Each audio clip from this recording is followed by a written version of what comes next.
नमस्ते YouTube family. आज आपण बनवलेलं आहे मटर पनीर. बनवलं तर आहे घरगुती पद्धतीने, पण टेस्ट मात्र हॉटेलसारखी आलेली आहे. तर काय केलं बघा, मस्त छानपैकी कांदा, काजू आणि त्यामध्ये टॅमॅटो घालून आपण शिजू घातलं होतं हॉटेलसारखं.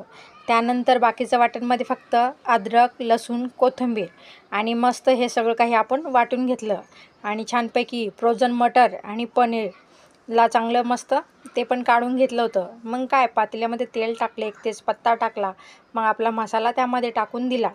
असं मसाल्याला थोडं तेल सुटेपर्यंत मस्त त्यामध्ये हळद, तिखट, मीठ सगळं टाकून घेतलं आणि मग त्याच्यानंतर आपले चांगलं तेल सुटल्याच्यानंतर आपण पनीर आणि मटर हे घालून घेतले आणि पाहिजे तेवढी आपण ग्रेव्ही बनवून घेतली. तर एक नंबर झाली होती, एक नंबर भाजी झाली होती. तरी तुम्हाला जर डिटेल्समध्ये रेसिपी पाहिजे असेल तर आपल्या चॅनलला लाईक करा, सबस्क्राईब करा. चला